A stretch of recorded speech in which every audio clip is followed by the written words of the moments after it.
Good morning and hello everyone. Welcome to the second panel discussion of our conference today of Arts Education Conference, Arts Education Responding to the Changing Landscape, organized by India Foundation for the Arts, Bangalore. The second panel is titled Enhancing Arts Education Beyond the Curriculum. Mainly to look at what are the possibilities of arts education and what are the learning possibilities outside the curriculum and what are the local resources, art forms that can be inculcated or brought within the school pedagogy. This is mainly to build emotional resilience, promote teamwork, and also engage kids with their local context. So for today's panel we have 5 experts from the field. I'll just give a quick intro for all of them. Firstly, we have Blaise Joseph, who is a visual artist and an art educator. He has been involved in community-based arts project as an art consultant and facilitator. In his art practice, he engages with socio-economic, political and ecological relationships with the community-based art education projects, workshops that he undertakes address children, parents, teachers, rural communities, education policy makers and others across India. Since 2018, he has been the program director at the Art by Children program at Kochi Benale Foundation and the curator of its Arts Room project.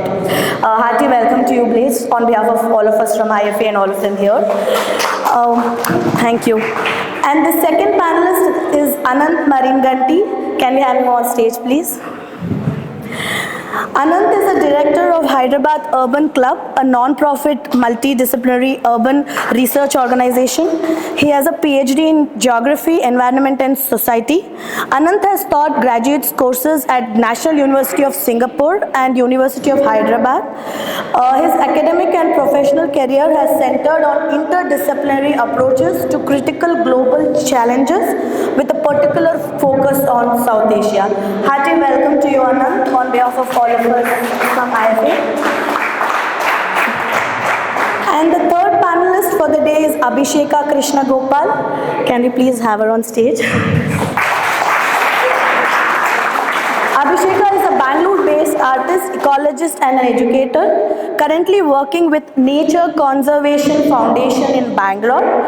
With an educational background in fine arts, ecology and environment and social sciences, Abhisheka has more than a decade of experience in urban life, wildlife, rescue and rehabilitation, wildlife research, nature education and communication.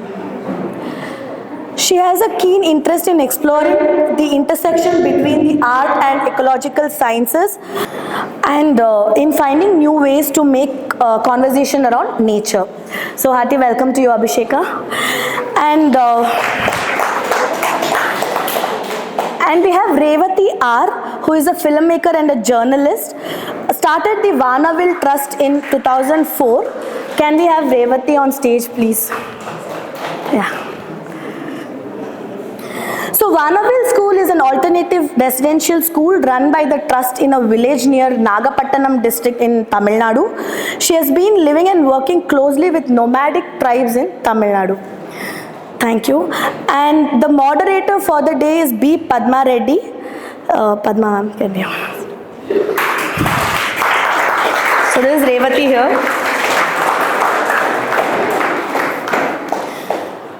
Padma Reddy is a practicing painter and a printmaker based in Hyderabad. Two of her central passions have been art and children. She has conducted and participated in numerous workshop, exhibitions and competitions at the national and international levels as an artist and the art teacher. She continues to work with the rural and economically disadvantaged children and young adults through the Sanskriti Rural Art Center in Hyderabad. Here in Hyderabad. So I welcome all of you on behalf of IFA and all of us here, and over to you, Padma.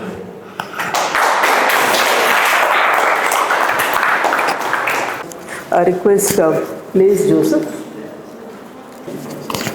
Hi everyone. I'm so happy to be here.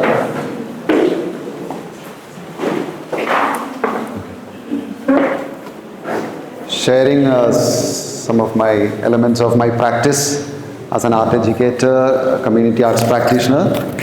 Thanks to Krishna and the IFA Foundation for giving this opportunity. This is called a conference, but it's more of an unconference actually, because it's not like a typical conference. There's more interactions and the number also is better. So I'm happy about this atmosphere. And I am a visual artist. I am also an art educator, a community-based art practitioner, and also a farmer. I do farming seriously. And I'm currently also work with the Kochi Binari Foundation. I grew up in Kerala in a small village with a lot of abundance of nature, having proximity to a river, in a big family of 10 children, me being the youngest, and my father who died at the age of 94 in 2010, and my mother died at the age of 92 in 2022, had the vision of allowing us to explore creative possibilities in us. And in summer vacation during our school days, in summer vacation, we 3 brothers and 1 sister used to spend a lot of time drawing and painting with whatever limited materials available. And 2 living rooms were full, the entire wall, doors and windows were full of our drawings. And every summer they used to change. Okay, and then the wall at the back side also was given to us to draw using natural materials like charcoal and leaves and all. So that's a primary experience for me to understand that creative expressions is a fundamental right and need of every child, and for that you need a non-competitive, non-judgmental, fearless, safe space, which is absent in most of the houses and most of our context. So that's the core of my practice: non-competitive, non-judgmental, fearless space. So because children are basically fundamentally cooperative, not collaborative. Collaborative, not competitive. The idea of competition itself is probably the most uncreative idea sold to us by modern society, and school is the instrument for promoting that ideology. It's painful to be a competitor. It's more enjoyable being a collaborator. So therefore art becomes the primary experience and element of our formation as learners, because art, the basis of education, is the title of a book by Devi Prasad, who was brought to India by Gandhi. Is the greatest art educator I have read about, and this book is important to all of us as artists, art educators. And so art is all about building a relationship with myself, with others, with the entire ecosystem that I live in. So therefore context becomes important, and art is the only means that can nurture empathy, non-violence and sensitivity in a human society. So art is all about possibilities, not the product. Possibilities, a process that allows us to see the possibilities in myself, in the materials that I engage with, the people that I engage with, and in the larger ecosystem, which is the learning resource centers around us. So when I'm talking about art education, school is the primary learning space for me, but school is never the primary source of learning actually. So school is actually a byproduct of industrial society, but learning always happens outside, because a child doesn't spend all the time in the school, and most of the learning process happens outside the school.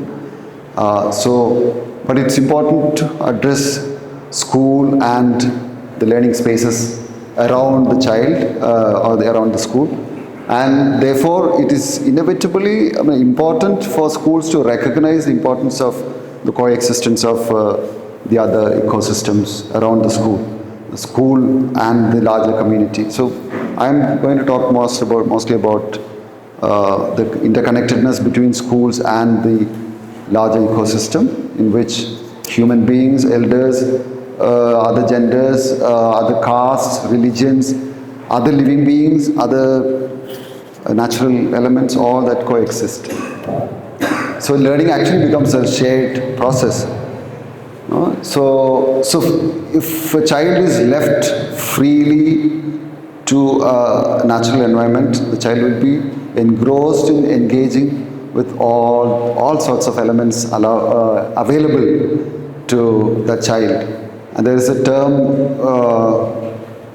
coined by Richard Lau, a writer and educationist from the US.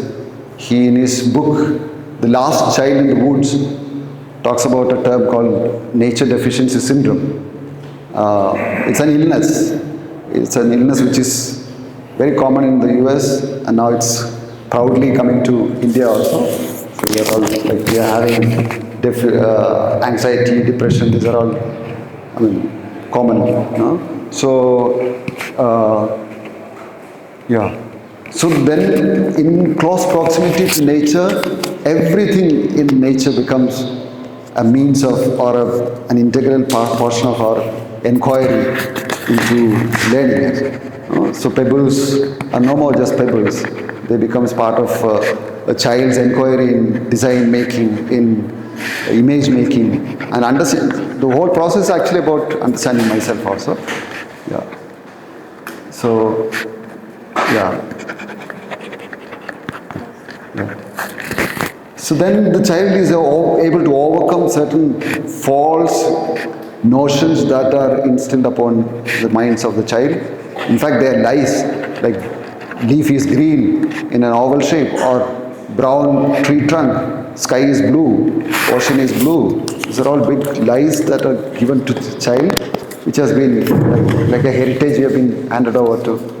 So the child is able to overcome in close proximity to nature these lies, and see what exactly the diversity of realities and what exactly they are revealing.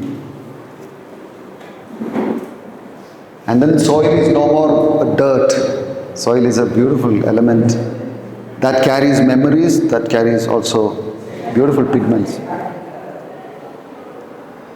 Yeah, so then from this we primarily experience this the core of African philosophy, I am because we are. Contrary to I think therefore I exist.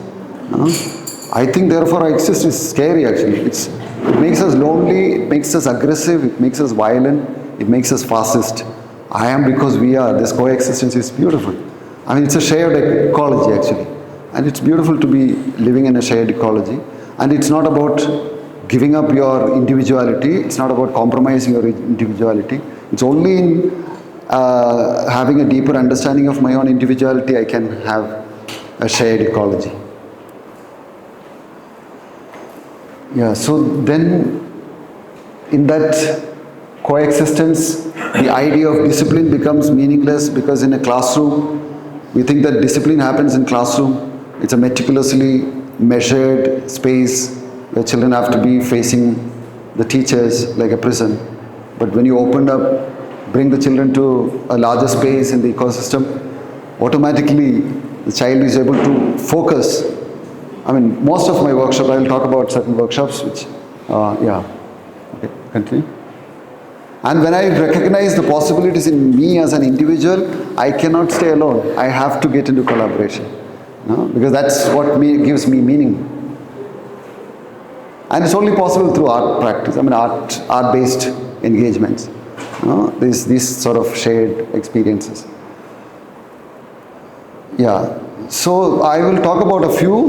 I've done several projects in the last 17 years, but I will focus on a few projects like Anandashala school project in Kalawanjar village in Samastipur district of Bihar, as a consultant to Quest Alliance from Bangalore, then IFA project in Vijayanagar in Belgaum, and then in Kadamakudi and Nyarakil schools in Ernakulam as part of Art by Children program of Kochi Binale Foundation.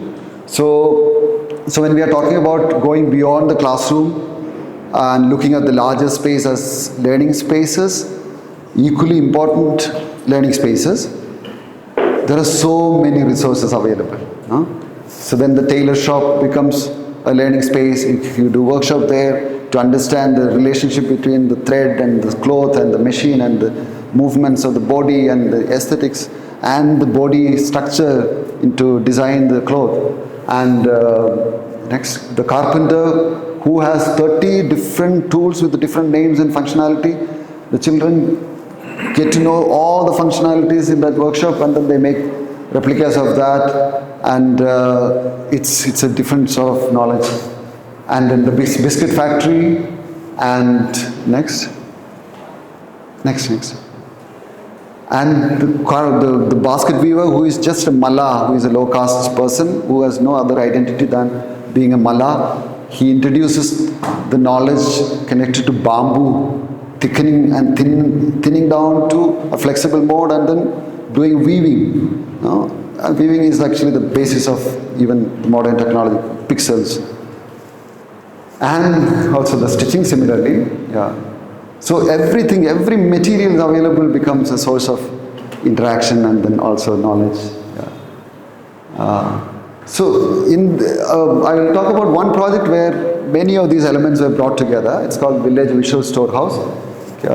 It was done in collaboration with the NEG Fire funding organization from Delhi, in a village in Madhya Pradesh with Bhil tribes, and in a village called Bhoti in Baiga village in Chhattisgarh. So 2 village visual storehouses. I named it as village visual storehouses. It's like a museum or gallery.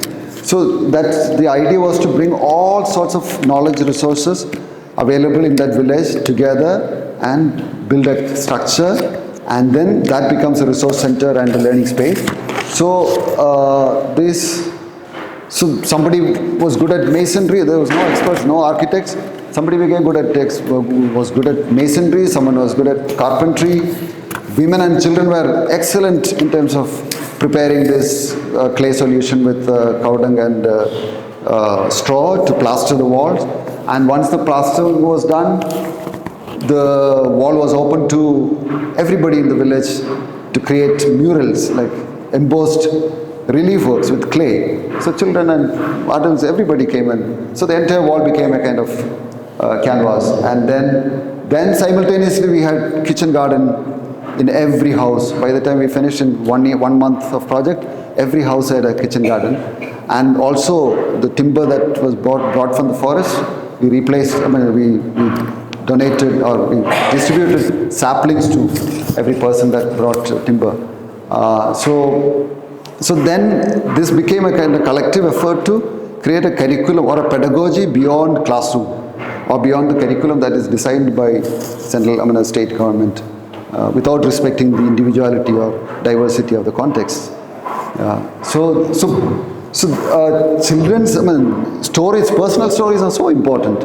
We don't have spaces to tell our personal stories, and that's probably why children are really anxious. They're depressed because there is no space, no safe space for children to tell their stories, even at home. And finally, we have professional counselors in schools who have never met the needs of children. So the schools have become such an anxious space, so much of agony and so much of pain. So it's important to create that space, and when you recognize the personal stories, the significance of personal stories, you also recognize the importance of the collective memories. There are so many communities in India which are below the social privileges, who have got collective memories, those collective memories are the basis of their identity. So I did a project with Musahar children, who were the reason for me to leave the Jesuit formation. I was studying to become a Jesuit priest for 16 years in Bihar, and it's actually engaging with this community, Musahar community, which is the lowest caste group in India, one of the most oppressed caste groups or communities in India. But the children are highly, very exceptionally talented. Probably I've never met such children in my entire experience. And we, no, can you just stay with that, Musaji? So in a 2 months project, after 2 years of engaging with a particular group of girls who are first generation coming to school in a hostel in Patna, in the campus of a government school. This hostel is called Prerna. It's run by an NGO called Nari Gunjan, and all these girls study in that government school. And I used to engage with these girls on Sundays while I was doing theology as a Jesuit. And I recognize that this community has got a fantastic mythological tradition which are vanished, which has been negated because the new generation have become part of the mainstream Hindu fold. They have become Vaishnavites, but they are basically tribals. So in an attempt to reclaim their mythological or collective memories, I introduce the stories connected to this community to them, and they, for the first time in history, they illustrated the mythological characters, personalities, and then we had a chassis, a specially designed bus, which functions as a mobile clinic and a mobile library, and painted those stories on the body of the bus, and then it was exhibited in Patna Book Fair. And again, this was actually a curriculum that was a parallel curriculum that was being created for that particular school beyond the school. Interestingly, the cook of that hostel was somebody called Ramkali. She used to come to the bus every day while the painting was going on, and she would ask about the names of the characters. For example, Tulasi Bir. And then she would go back. While cooking, she would recollect. She used to hear all these stories in her childhood, and she recollected. We had 7 characters on the bus. She recollected all those stories, all those songs in 1 month. And then before the bus was taken to the book fair, she sat with all the children and she sang all the songs, which is new to the children. And we recorded, and then that was also part of the bus exhibition. So, yeah, so these are all possibilities of creating parallel curriculum or parallel pedagogy. Yeah, 1 minute. Yeah, so again, I have worked mostly in caste-ridden communities where we can't talk explicitly about caste, but art is the only way we can actually cross those boundaries. If we have access to the community beyond the classroom. In the classroom, it's difficult. So every house becomes an extension of the school. No? And then we moved the entire process to the village. Courtyards were opened up, different courtyards as workshop space, where children and youth from different age groups or different caste groups worked together. And then in that process, the housewala will bring chatai, somebody will bring tea, and then conversation started. And then an upper caste child is having tea from a lower caste, which is usually not allowed, vice versa. And then we said, okay, can we, so the family members also started drawing, we gave them materials. They opened up their walls for creating murals. So several houses had murals on their walls. And then finally, we had a walk through. The entire village became a kind of gallery space. And yeah. And then the exhibition happened, and then we had a walk through, crossing over boundaries of caste and gender also. Yeah. I mean, all of these have several stories actually. So when you roam around, explore your context, and when you come back to your classroom, your classroom gets enriched because so many resources have come from outside the textbooks, and they are so personal, they're so intimate, and then you redesign and redefine the classroom or the school space. There's no dearth of imagination, there's no dearth of images, there's no dearth of materials. So children are slowly coming out of the lies that school perpetuate, absolute lies. No? And we are all part of the lie-making industry. So yeah, then all the resources make us richer and make us more collaborative, more compassionate and empathetic. Yes, that's it.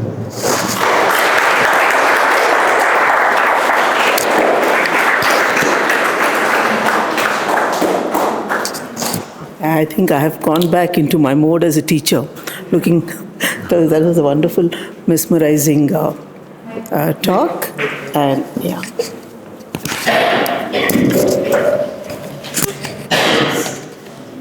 So, art and child is, I think, the most important combination in any living society.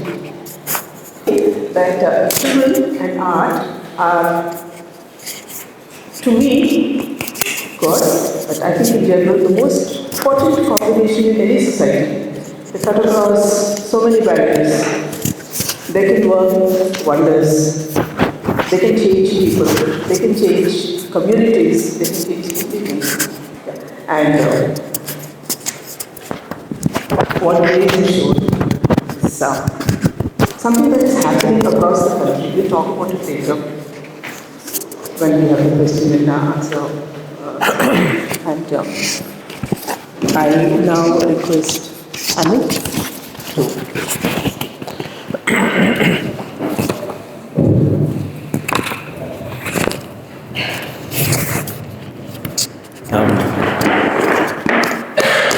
Do I need the mic? Yeah? No, this room actually has a very bad acoustics. It's just terrible. I wish we had some windows to make it better. Anyway, so I don't have a PowerPoint presentation, and in some ways I'm an imposter here. I'm not an art teacher, I'm not an artist. I don't have much to do with art as it is practiced everywhere. But I do have something to do with art, and in some ways what I guess I'm going to be doing is to talk about what I do and hope that what I do is something that will make sense to you in some ways as people who think about art. Okay, I was saying that I normally do not speak from a prepared text. That's basically because I like walking into the room, figuring out who's there. I have some broad sense of what I want to say, and then I figure out how and what I want to say as a part of a conversation. But this is a room which is actually challenging me in a very, very big way. I really don't know who you are. And I'm going to say this quite openly, that I don't know who you people are, what you think about, and I'm hoping that it somehow, at the end of this conversation, I will get to know you people a little bit better. Yeah, and when I'm saying this, I'm actually thinking of one of my favorite playwrights, Tennessee Williams, who writes in his introduction to Cat on a Hot Tin Roof that we're all people who kind of live in these isolated rooms, right, in glass boxes. And the one thing that you do when you produce a play is that somehow there is that one moment when there is a connection that happens and you live for that one moment.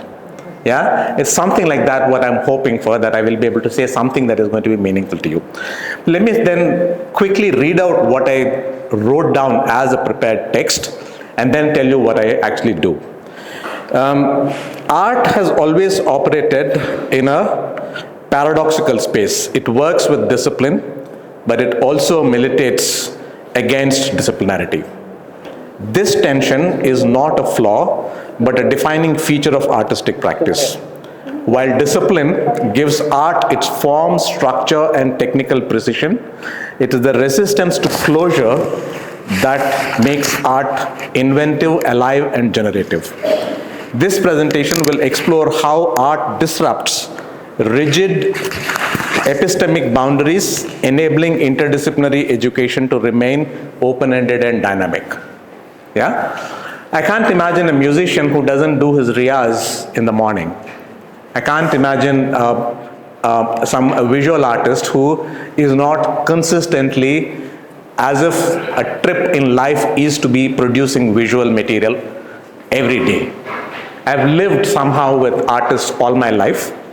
It's not a matter of choice unless there is some kind of a subconscious pull that keeps taking me into the orbits of people who are in some sense slightly insane, slightly mad. And maybe there is something mad about me which actually takes me to these people. It happens all the time. But what I have sensed is that that slight bit of madness is what actually allows you to be sane in a world that is absolutely insane. It's insane all around. It's horrible, it's violent, and I can give you dozens and dozens of examples of what kind of madness I deal with on a day-to-day basis in my day job, which is being a social scientist, which is being a social science teacher, which is in some ways engaging with work that is called humanities and social sciences, but somewhere interdisciplinary and has to do with this thing called the urban, which to me is in some sense not the territory, not the jurisdiction of the city, but it is actually the frontier at which there are all kinds of battles going on. You can see the urban in all of those hamlets that we have seen. You can sense that frontier there. There's a battle going on there, and it's a bloody battle. That's what the urban is. And at that frontier, I'm seeing a kind of madness that one can only deal with through one's own personal madness. So what is this personal madness, right? It's a madness that is actually resisting disciplinarity. It has to resist disciplinarity because just think about the meaning of the word discipline. It produces boundaries, it produces rules, it makes you follow certain regimes. You can't do discipline without producing boundaries. That's what sociology does, that's what economics does, that's what geography does. Every single discipline, that's the discipline that one has to figure out how to resist. And how do you do that, right? Because resisting that, militating against it, is absolutely necessary in a mad world, in an urban world, where there is a bloody battle going on at every moment, where you can't say that I'm a sociologist and I'm going to answer your problem of a terrible housing situation in which you're stuck as a sociologist, and I don't know what this means as an economist. I can't say that, right? The urban therefore forces you to cross these boundaries constantly, and to cross those boundaries, you need to figure out, knowing the rigor of all of these things and yet be able to militate against it. So I'm not an art teacher. My work is rooted in social sciences and humanities, but as the head of an institution that frequently intervenes in the built form of the city, I also work beyond these domains. My engagements extend into sciences, technologies, and professional practices, fields that are deeply material, immediate, and embedded in the present moment in ways that most social sciences and humanities scholarship often hesitates to embrace. We just cannot do it. If I have a research project that is funded, it has to be finished within a time-bound framework, and I can't do anything about it after that. Therefore, I'm going to be extremely cautious about what I do in the field, right? We have often found that people in the field also know. You go into a slum, you're doing research, they know that you're there only for a short period of time. You're scared, they're scared, everybody is scared, and you produce knowledge that is actually not going to be particularly meaningful for anyone, simply because you're operating within that bounded time frame. Because as a social scientist, you're scared that what you produce should not be having long-term consequences for them, because you have no responsibility for them after that. You're actually being nice and decent. You're saying that I'm not going to be here 6 months down the line, therefore I cannot do anything here to intervene into the field. It's right, that's the thing to do, but is that the right thing to do in the larger context? The center that we set up basically said that we are not going away. We are going to screw up just as much as you are perfectly capable of screwing up your own life. We'll sit with you, we will screw up your lives, our lives together, but because we are not going away, we will also have the capacity to fix it. And that is the confidence that we are bringing to this work, and that is the confidence that allows us to say that it doesn't matter whether I'm going to ask this question as a sociologist or as an economist or as a geographer. I'm going to bring in the skills and disciplines of all of these, but I'm also going to junk all of them and move on to be able to ask interesting questions. And I'll give you one simple example. We used to do this work in the scrap market where we thought it was really, really important to ask a set of questions. And the people there would always tell us that, why are you asking for the truth? We all have children that have gone to colleges and schools. They all work on projects. They all write reports. They want to make tables. You want to make tables. We'll give you all the numbers that you want to make the tables, but don't ask us whether those numbers are actually correct or wrong. We can't tell you the correct numbers because it's dangerous for us. We are a scrap market, right? And anytime anybody can come and attack us, we don't want to take that risk. So we are going to tell you some random safe numbers. It doesn't matter what you are going to produce. And we said that, look, it doesn't matter whether what you're telling us is right or wrong, but we're going to be here. And over a period of time, we figured that they were actually sharing a lot of information with us, which they wouldn't otherwise share. And it took us 6 months' time, at the end of which they said, actually, it's making sense to ask these questions that you're asking, because it can actually lead to something more important, right? And that more important thing that they came up with was often not in numbers, that was of course necessary, but it was some kind of a sharp insight into what their lives are. So one of the first things that happened in this scrap market was they said that what you're telling us is that we are the lung space of the city because we take the bad stuff, we clean it and we put it back into the system. That's what a lung space does. And a city that is constantly saying we want lung spaces, lung spaces, lung spaces, why can it not respect us as scrap dealers? Why do they treat us as the people who are the problem? We are not the problem, we are actually a solution for you. So take us seriously. And this is something that we are able to say because we have had this meaningful conversation with you over the last 6 months, right?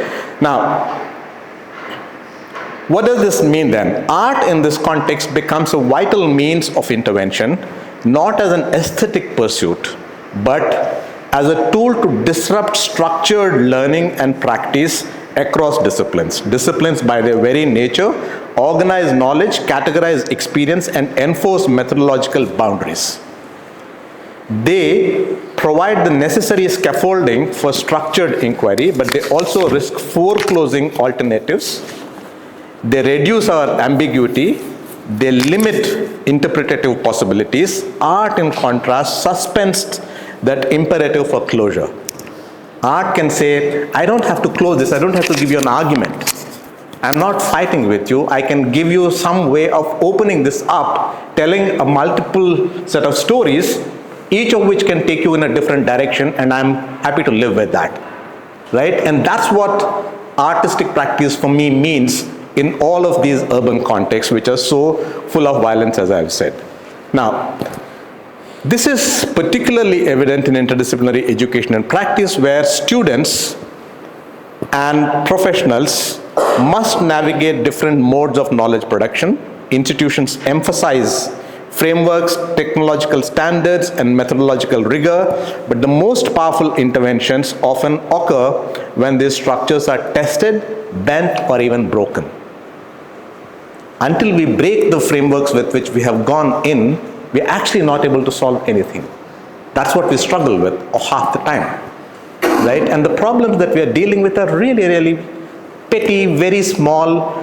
I can give you an example. In 2009, in a place called Bholakpur in Hyderabad, we had water contamination, which killed 10 people, hospitalized 1,000 people, and all because of a bacteria that entered the water system,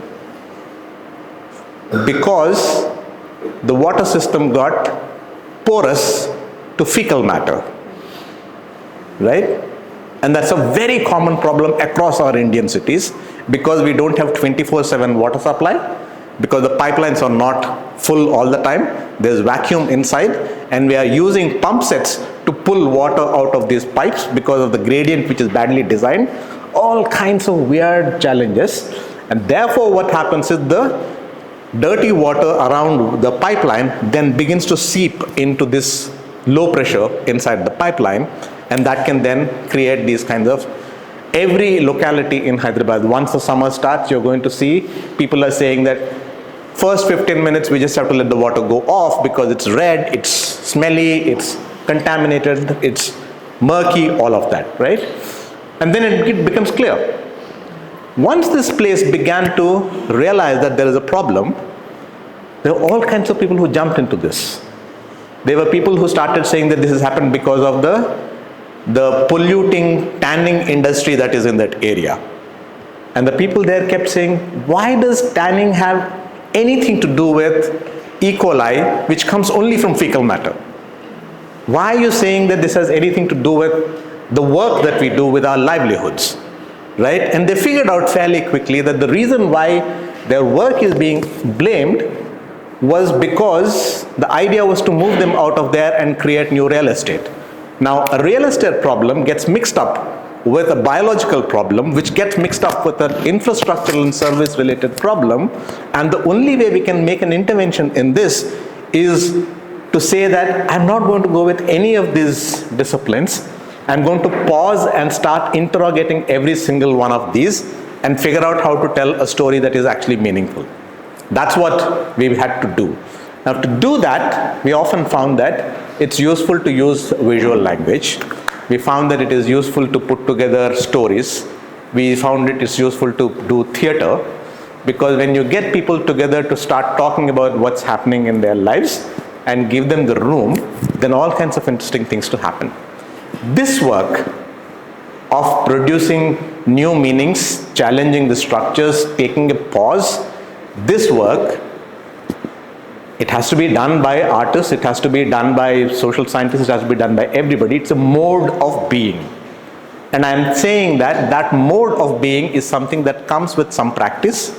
It's not something that you pick up by a strong, rigid, disciplined learning, because there you're only going to get more and more of a how do you do good craft work. You're not going to learn the art of pausing and saying that, I think I can figure out how else to talk about this. And I think that with that insight, if we go back to the work that we do in humanities and social sciences and so forth, what we have been constantly finding, and this is what our own work in Hyderabad Urban Lab has been all about, is that very often we need to go back to the people that we are working with, because they have stories to tell, and those stories don't fit into any of these frameworks. We trust it, that they probably have something interesting and important to tell us that we don't know how to even translate into our knowledge systems. So we take that seriously. We take those stories very seriously, and then we say that, look, we'll have to try and see how we can turn them into stories that we can frame and present. So you might make a stop motion film, you might make a scroll, you might make an Instagram reel, you might just do a storytelling session, you might do anything, but all of these methods of putting together meaning-making exercises is what it is for me. And that's what we have been doing in Hyderabad Urban Lab all these years, in the last 10 years, and I think that one of the most satisfying thing for me is that we have about 100 young people who now have the sense that this is how you should do social sciences and humanities, that we cannot start from our books and start doing things. So this then meant that through our internships, through our research associateships and so on and so forth, we actually do a lot of unlearning work.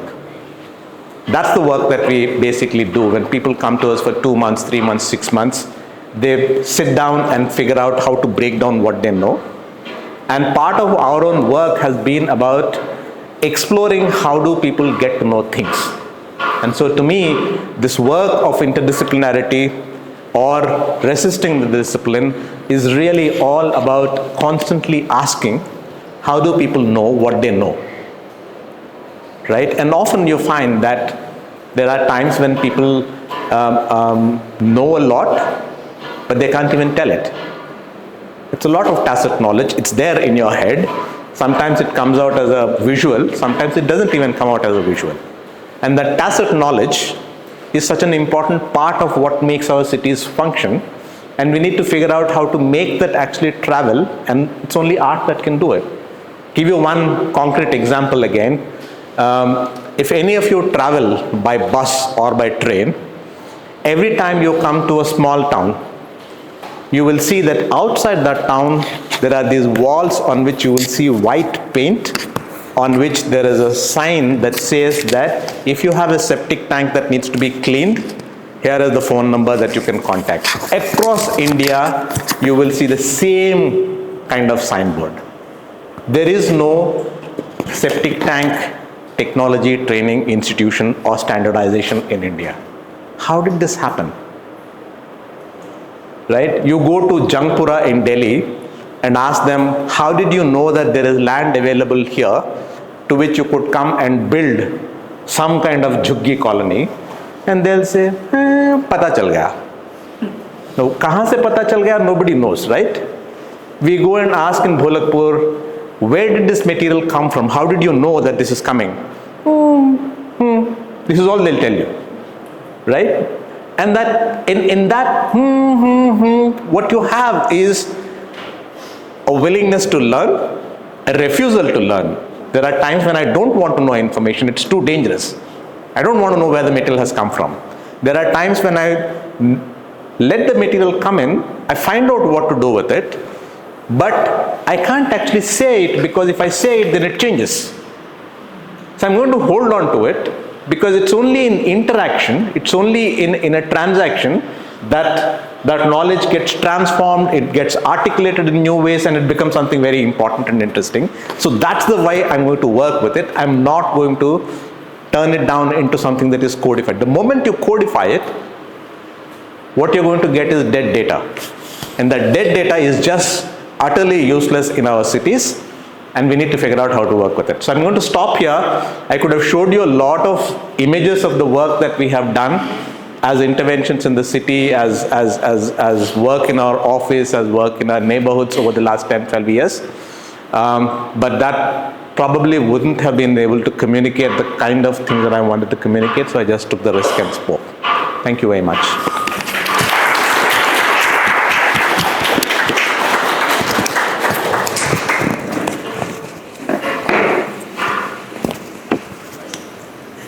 Thank you, Anand. What I understood is art. Okay, so we are all art teachers and artists here, and we paint, we teach children, or teach in the sense we engage with children to bring out the best in them, the creativity and things like that. But what Anand spoke, I would say that I understood in a way, it says that we in this Kafka's world that we live in, art is a tool that can bring us out from there. If I'm not wrong. It's the most simplest way I can put it as an artist. Yeah. So now I request Abhisheka Krishnagopal to do her presentation.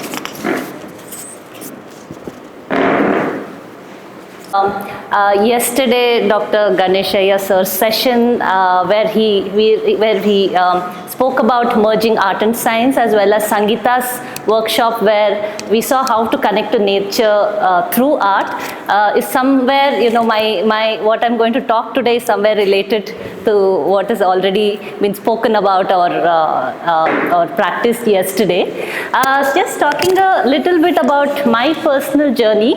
I grew up in Bangalore when it was still the garden city of India, and also I've been fortunate enough to have some bit of connection to the Western Ghats of Karnataka, because my parents grew up in the Western Ghats, so all my school vacations were spent there.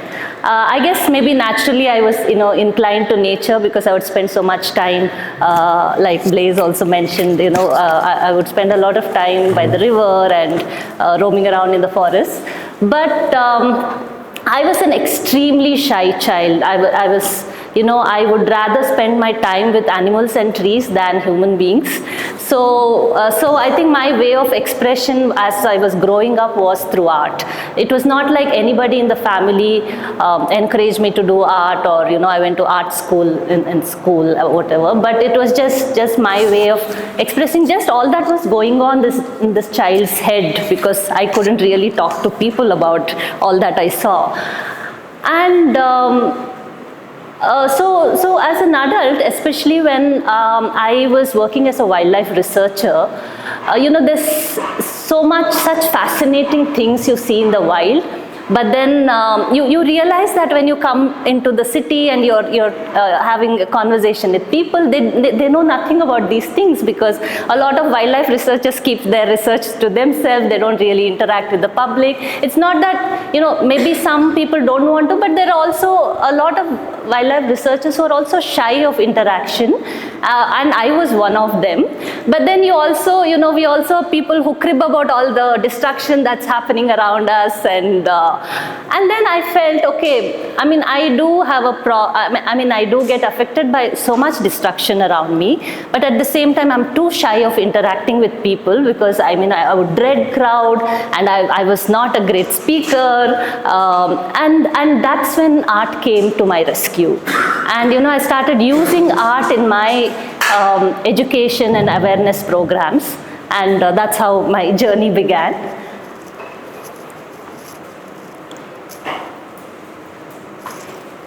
Okay, so this was about 15 years ago when I began to work with a few rural schools of Karnataka.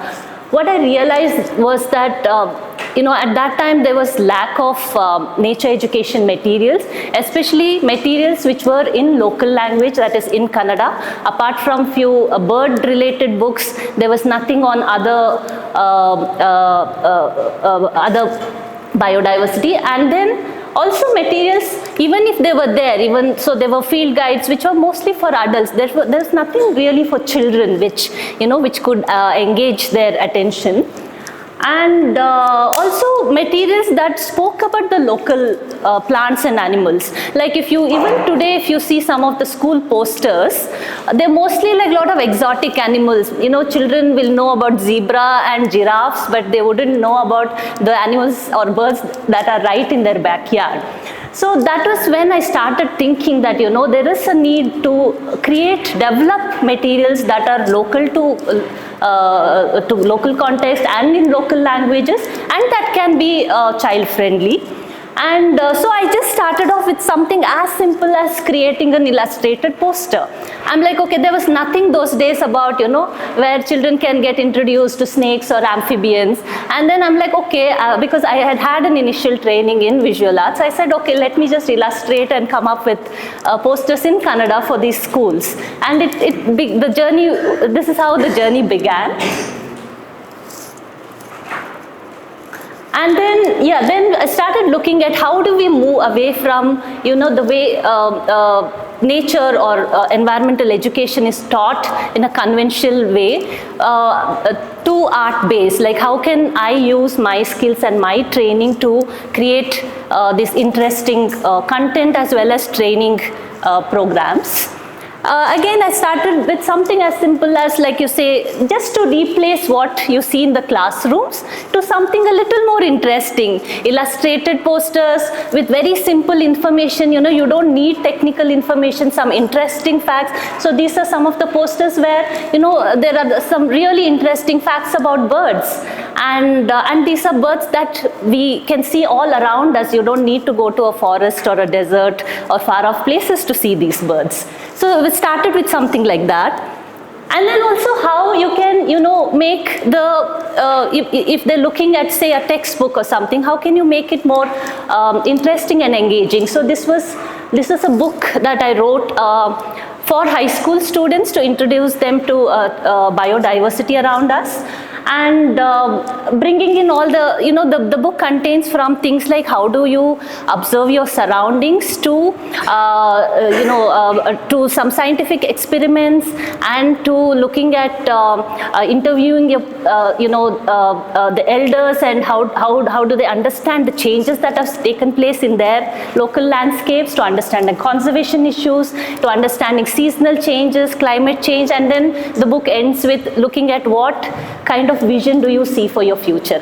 But the entire book where I wrote, all the activities are art-based. Though it brings in a bit of scientific thinking and all that, but all the activities the children will have to do using art-based methods. So these are some of the changes I started working on. Because in fact this book, this was actually by Wipro Foundation. The earlier version, they asked me to change and rewrite the entire book, but because the earlier version when I went through it was quite technical. I'm like, okay, if children who are very interested in very like hardcore scientific methodologies may like this book, but then otherwise, my interest was to make sure that every child uses a book like this and understands biodiversity. And then again, when this is another book where we wrote for educators. Again, this book, an entire chapter is dedicated to creative activities. So there's something like 60 games and art activities that educators can use to engage children with birds and nature. Something as simple as this, like, getting children to learn how to draw birds. It could be learning how to draw realistic looking birds, to how they can also use folk art to, learn about birds. And through that, they actually also start to learn about the species itself. And using a lot of other hand-based activities, like it could be origami or collage. And most of these experiments I did try out because, so I used to travel and live in several remote villages, and sometimes, you live in villages where there's no access to art materials. So you just use what is around you, and that's also a way of getting children to understand that you don't really need to buy things. You just work with what's around you and what you think as waste.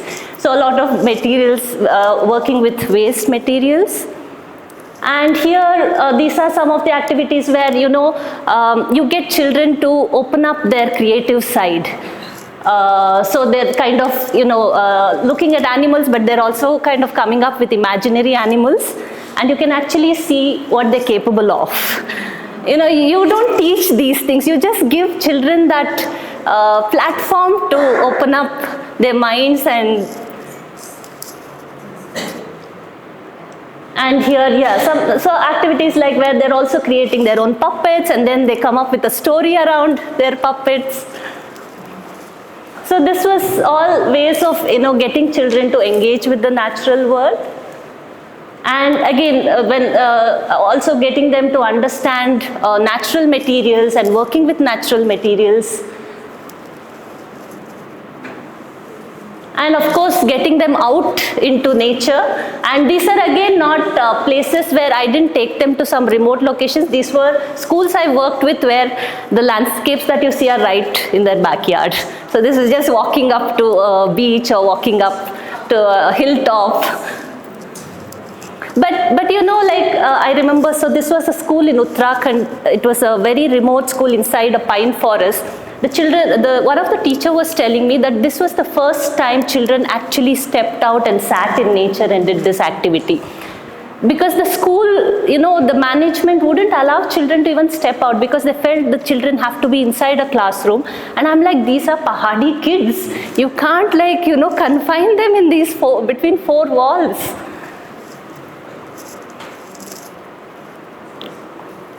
And then coming to training, so after working a lot with children and experimenting with various methods, so we were also wondering how do you scale this up? We started actually surveying and talking to educators and seeing where is the gap? Why is that, this was I'm talking about more than 10 years ago, where is this gap? Why isn't nature education reaching out to a wider audience? And we actually did a India-wide survey of also bird educators or nature educators.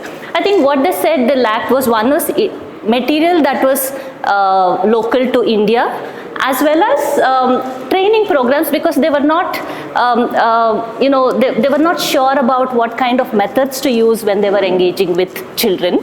And so we started developing methodologies or training programs, and we started engaging with teachers, librarians, rural youth who wanted to be leaders or naturalists, and conducting a lot of training programs. And even in these training programs, so there was a lot of art and games. It was all activity based, and one of the nicest things that came out of all this is, right now I'm working on a project where we are introducing nature education into rural libraries in Karnataka. So this is a collaboration with the Karnataka government. And so basically we came up with, we designed a nature-based module in Kannada. And we also curated a small nature education kit, which we could give it to the libraries, and these kits have storybooks, posters, art activities, games. And then we also chose 350 librarians to train them as master trainers, because this was a large-scale project. So one librarian per taluk was chosen, and they go through a rigorous training to become a master trainer. And that way we reaching to close to 6,000 libraries in Karnataka.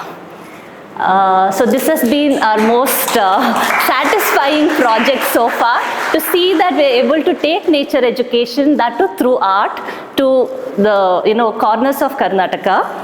And here you can see some of the trainings that the librarians go through. They learn how to sketch, they learn how to write poetry. That's a picture of the librarian reading out her poetry. And nature journaling. So what many of you did yesterday, these librarians are trained in nature journaling. And of course, after the training, so this is just one picture from the library, where children themselves are beginning to use art to learn about their natural surroundings. Okay, now again, because Sir was talking so much about bridging art and science, I thought I'll give some examples of what the kind of projects I've been engaged with. So here, when you actually, when we ask children to document their natural surroundings, it could be birds or trees or insects. Most often, when you give a data sheet or ask them to just go identify things, it's not easy. Even personally, when I started bird watching, when people would just take me on a walk and just say names, I'm like, at the end of the day, I couldn't remember a thing. I think what helped me was sitting and sketching and learning on my own. So when children sketch, they see so much more and they document so much more. So in a lot of programs, when we engage with schools, we get them to document the biodiversity around their campus through art.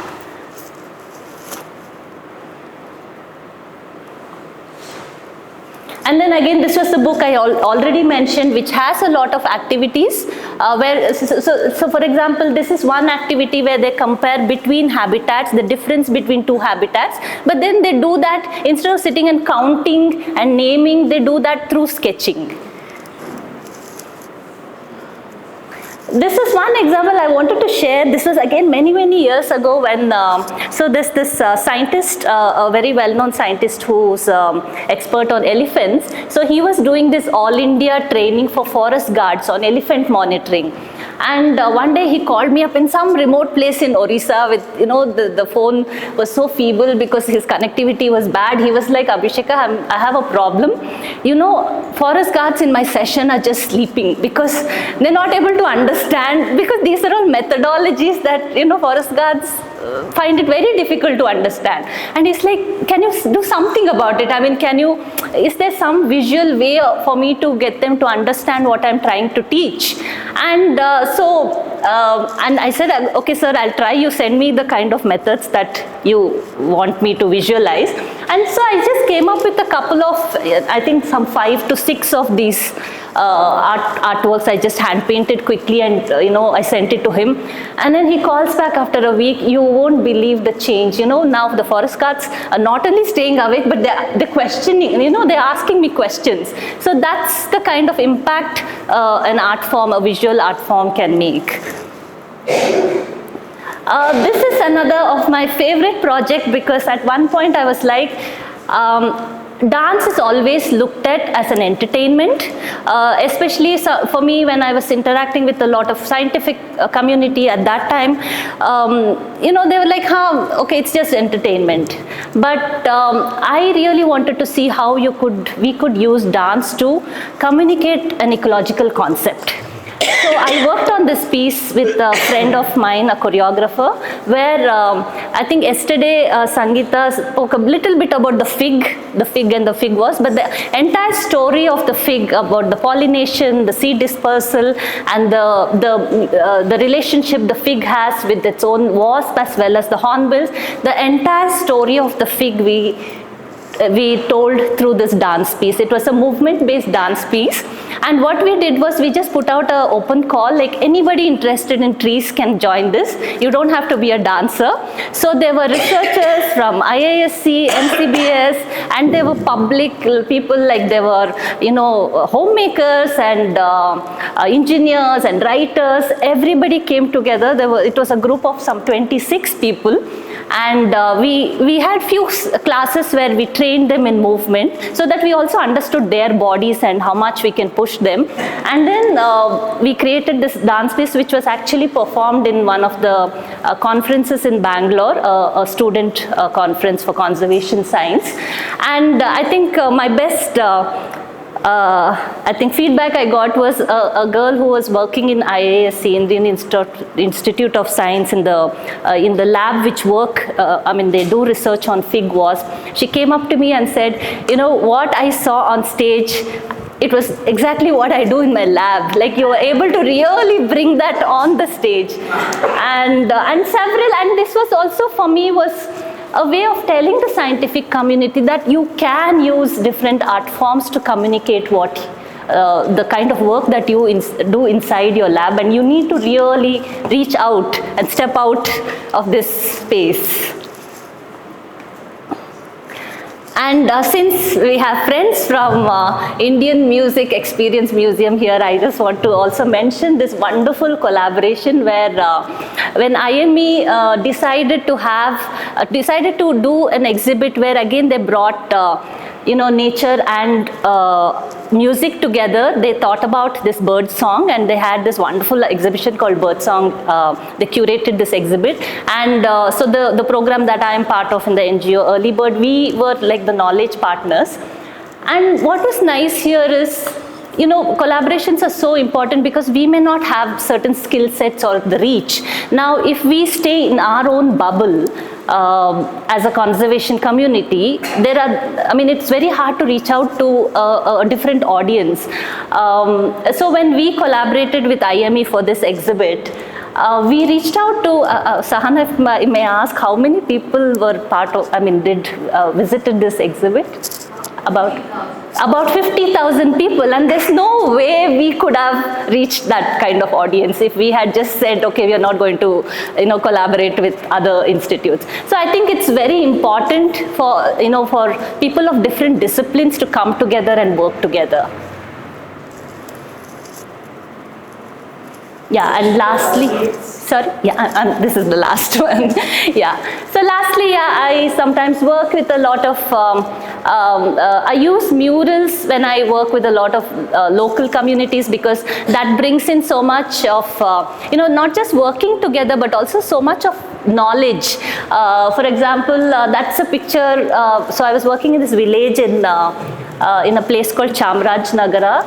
where we are trying to look at how to bring back traditional variety of growing millets that they used to grow. And these old ladies, they came up and they started listing out the kind of millets they used to grow in their days and talking about how that has disappeared from the landscape. So it was, instead of, we having to make this effort of going into the community, having meetings, it was so organic, because you're painting, people join in, and then, information, they start having conversation with you. It really worked out so beautifully.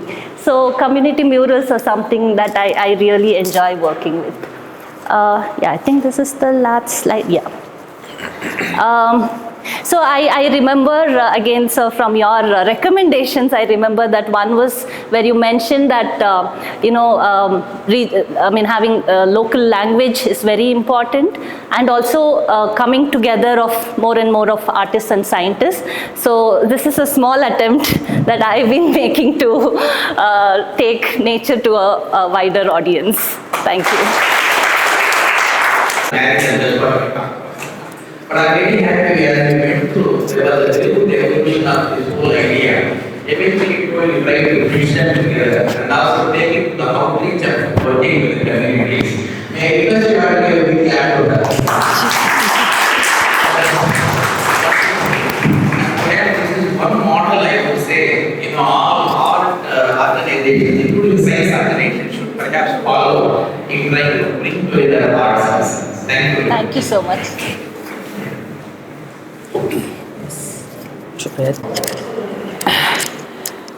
Good morning, everyone. I'm really thankful to IFA.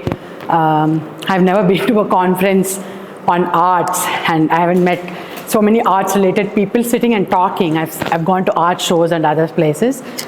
Also, thanks, because we could formulate the work that we were doing in a much better way through the IFA project that we did. And a brilliant panel. I just loved listening to all of them. Art resists closure is stuck on my brain. But I'll just try and be short. I've come 1,000 miles, 1,000 kilometers away from here. I'm in Nagapattinam. It's a coastal small town. And Vanavil means rainbow in Tamil. Vanavil is a school, and Vanavil also, the Vanavil Trust also runs many educational programs focusing on the nomadic tribal communities, 2 specific nomadic tribal communities. And how we started Vanavil was, I was a journalist and filmmaker, and I went to Nagapattinam in 2004 when the Asian tsunami happened. Nagapattinam was considered the ground zero, and many people died there. And I went as a volunteer, and I met a small child who came to beg to us at a time when there was so much relief, and that kind of made me question why they have to beg when so much relief is there. And we tried to talk to them, and we followed them, and that process became, they belong to a nomadic tribal community called Bumbu Matakarar in Tamil. In Andhra, I think they're called as Gangireddu or Gangeddulolu, and Karnataka, they are Nandiwalas. So the child, Lakshmi, became the starting point of this journey for me. She was 4 months old. She was an infant, extremely malnourished. And I thought I can save her because I'm from the city, I'm a journalist, and I can do it, I thought. But after 3 months of struggle, she succumbed to malnutrition because it was it affected her at a very initial stage. And that made us start Vanavil as an institution. And because we don't get many opportunities to talk about nomadic tribes, I'm going to take 2 minutes to talk about them. So who are the nomadic tribes of this country? There's so many ways we can approach this. I will just give you some numbers because that seems to work very well for many people. There are 300 nomadic tribes in India. The Indian government says 10% of Indian population is NT, DNT, SNT, which is nomadic tribes, denotified tribes, semi-nomadic tribes. And 10% of Indian population is huge. And to just give some random, there are not much data about these people, but their literacy rate is somewhere between 30 to 40, according to some state level studies. 2% own land, 1% have accessed higher education. So, but this is the scientific or economic picture of the nomadic tribes. But the nomadic tribes were also the artisans, the performers, the musicians, the acrobats, the makers of our community who were criminalized as criminal tribes during the British rule. A Criminal Tribes Act was enacted. In 1947, when India got independence, even people in prisons were released, but not the nomadic tribes who were in their settlements. They were released 5 years later on August 30th. They still celebrate that as their Independence Day. And even then, an Habitual Offenders Act was enacted by the independent India, which considers certain communities are habitually prone to criminality. But I request you all, this is a photo from one of the settlements in the Madras presidency of the people that were sent into the settlement. And they are so beautiful, and they had so much art, and they had music and so much going for them. So when I met Lakshmi and we lost her and we decided to start something to work with them, we started with art. It was an intuitive thing, more from I loved art, like Anand said, I've been always connected to the artists and art, but it was also, we thought it's a joyous way of connecting to them. The children, despite all the bleak picture I painted, they're such a happy people, and the children are the most happiest I've ever met, and art seemed like an immediate way to connect to them. So when we started the school, art was an integral part because none of them had literacy or numeracy, and they were all kinds of ages from 4 to 12. So what we used to do was, and we didn't have people, I was a teacher and cook. So we'll go to places, see what's happening. Somebody falls sick, we'll go to the hospital, come back and draw about it, and slowly we'll started writing about it. And that's how we learned language. So art was primary to us. I think art is the first language, and that's how we went to other languages. So we saw it as a thread that could connect many things. Primarily, it made the experience very joyous, not in a very simple way where people think art makes it more accessible, more easy, not in that very mechanistic way, but art truly brings out the joy in a person. Through that, we started realizing, I wouldn't say we went with this idea of building identity and legacy through that, but when we started working with these children through art, we realized that in a way, that identity part is coming up. These are some of the performances.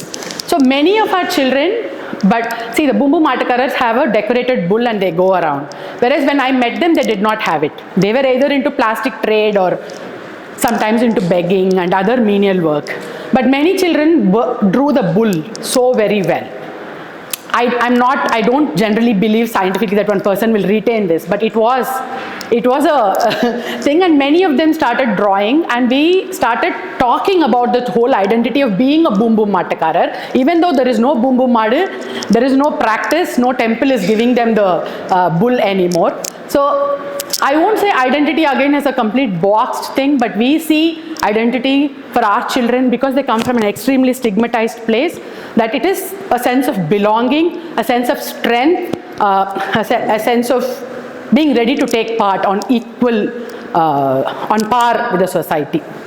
And we also see art as a medium, because if I had examined all the children who came to Vanaville on maths or English or Tamil, they may not have scored much because they never been to school.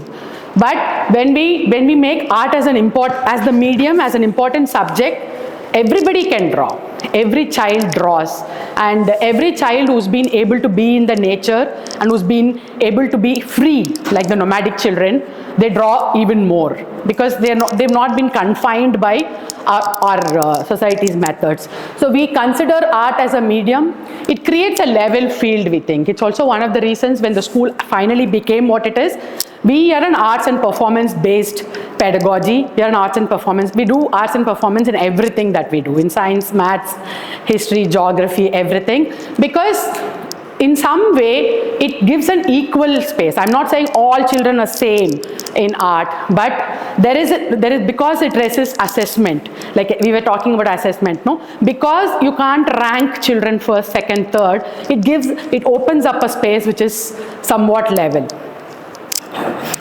And so all this we are doing, but how can this happen? Is it automatic? I don't think so.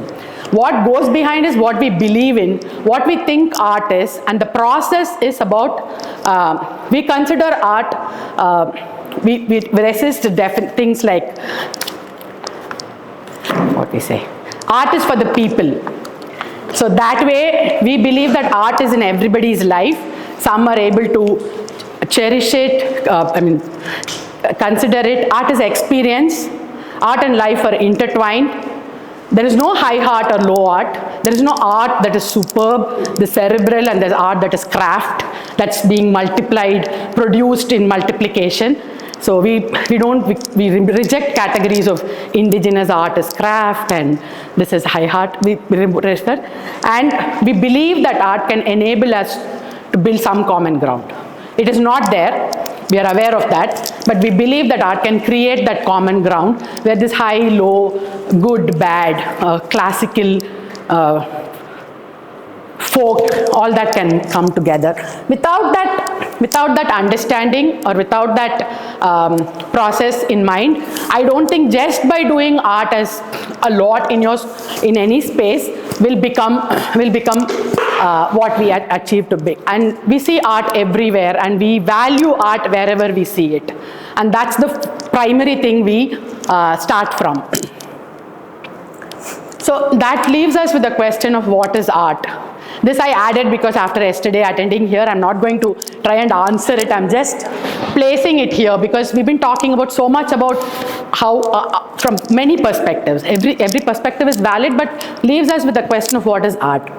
I'm going to take some time to talk about the IFA project we did because it helped us pull everything together. So the Boom Boom Atakaras are actually performers. The men used to take that bull and they have a shenoi kind of a pipe, and they are soothsayers, and they are,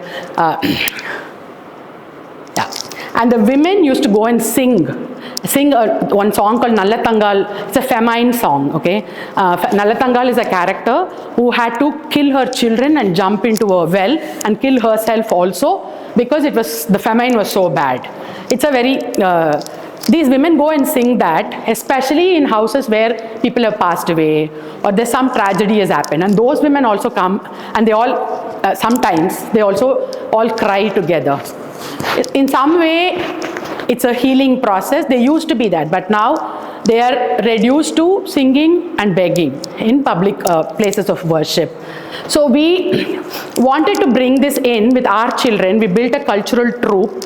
Of course, we like Blaise has done with the Musahars, our oral history is a bit complicated. It's very problematic. So we did not go into that because it says that these people were cursed to be beggars.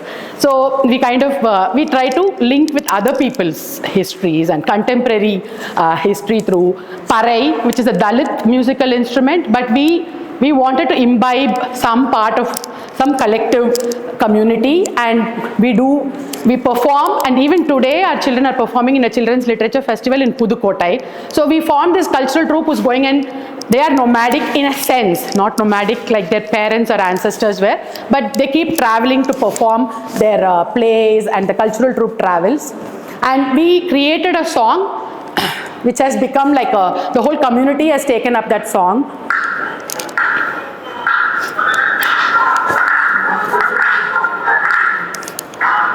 Oh, can you hear?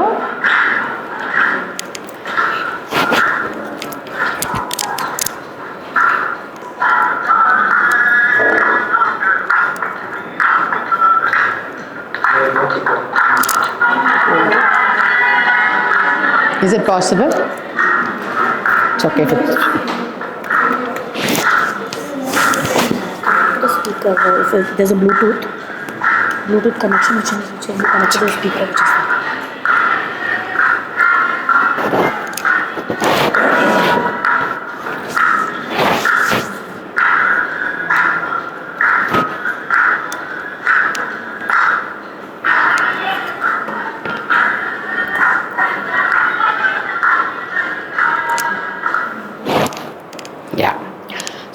we did, one part of our project was to create this cultural troupe which is still traveling across Tamil Nadu, and this song in which their biggest demand is to get community certificate, like the Musahars. They are also fighting for community certificates. We are also fighting. In the song they say, please give our community certificate. We are like the primitive people of this land.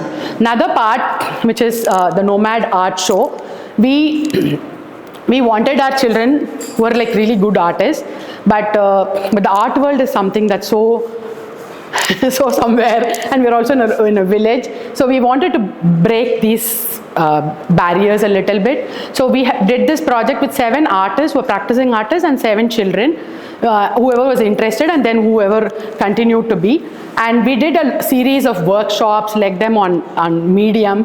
But the primary thing is the artists also learned from our children about what they think that nomadicism means today.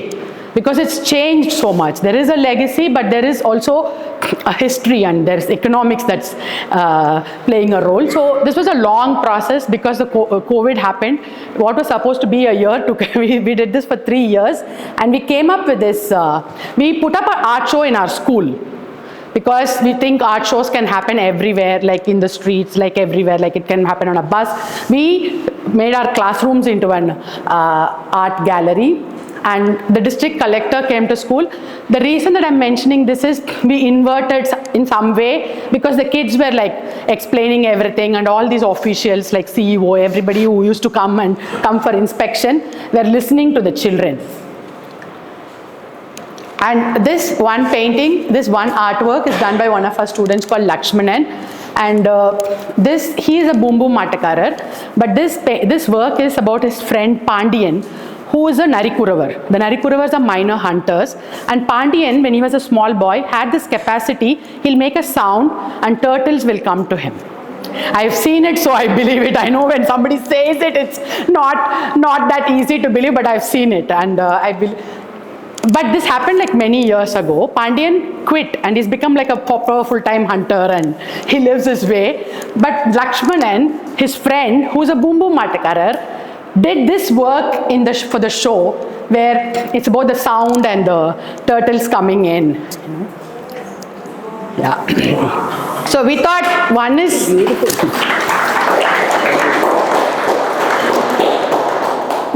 it's opening up avenues to recognizing your own, like reaching out to your identity.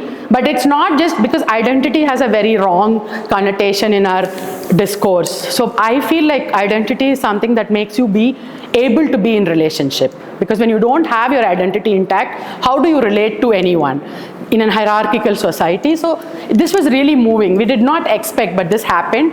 And this other artist, this young boy, I'll show about him later. This is some of our work, so you can just... We also kept the show in not in a gallery, in a bookstore in Chennai called Neelam Books. These are some of the works from the show. Some of them are art done by elder practicing artists, and some are by student artists. Again, this work was done on a cloth. They all used tents, right? So they used, so we bought this Gada cloth, and our children were kept on telling us, why do you have to waste so much cloth? Can't we find old cloth? It's something that I wanted to mention, because this accessing identity was not easy. It was difficult for some. Because the contemporary, like what's happening around them now is so overpowering and it's disturbing. And yet they tried. And that was a difficult process. It was elusive to reach out to those memories. And it was constantly eluding them, because they were also questioning as young people, do we want to be that? Do we want to be something else? And approach to material. So she is a Narikuravar girl, but she made this thing about the Boom Boom Matakarar. Because they've lived in Vanaville, that children's home, they're also very closely connected like relatives. And when we kept the show, so all the mothers and all came. So this whole thing of people don't appreciate art, that I don't believe at all. The Boom Boom Matakaras took one day off because they're like daily urge winners, wage earners, and they came and they watched all these things. And it was a great show. And the children had utter disbelief that these things can be like displayed in a place and people come and see. They did not, they were like totally... So in a way, I think what I'm trying to come to the point of legacy, that we mainstreamed it in the sense that an NT-DNT leader came and appreciated them. Again, I think the audio is not there. I'm going to skip that, because he actually told everybody, appreciated, and he said, there is a song that forms that NT-DNT Commission's book in the beginning, first page, and that was written by people like you. And our children felt so great that day. The whole community was present for this exhibition. Many people from the community leaders also visited. What it leaves us with is what I consider our legacy is. This is Parameshwari. She joined us as a 1.5-year-old. She's a theatre, she's studying performing arts now. She's performing Terukuthu, which is the art form of another community. And she is directed the play that's being performed today in Pudukottai. And she's our official play director. This is Selvarani. She studied in our school from a very young age. She completed textile design, and she's coming back. She's back with us working and teaching children textile and other work. In fact, one of her work is the earlier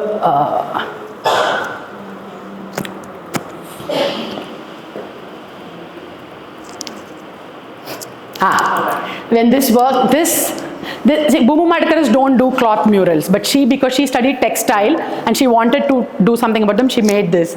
And her father came to the exhibition. The father he drinks a lot, is alcoholic, and it's a discord. Everybody fights with him because he's always alcoholic. But in that show, it changed. I mean, there was something else that opened up. He came and told her that you made a mistake here. This is not how the cow is. And she didn't even know that her father used to be a Bumbu Matakara, because she'd never seen it in her eyes. And he explained all that to her. And that conversation, and he never considered her like an artist or something. All that happened in that one small conversation, and it felt really great. So through this project, Revati? Yeah, we're done. And this is Babu, who also is an artist now, studying in a College of Fine Arts. This is Satish is neurodiverse. He doesn't study any other subject, but he can make so many artwork continuously. If you ask him to stop and write something, he will go sleep. But he's training to become an artist, and because he wants to become an artist, he wants to write class 12 and write. Yeah. And many of these kids are they've dropped out from the school. Some are sent away from the school, saying that they are unfit. But through art education at an adolescent level, we are able to make them go towards education, but also become artists and take that as their rhythm. So I think there's already a lot of research that says arts education is very, very vital and important. So I just wanted to leave with these things here, what John Dewey says, and it's about science also.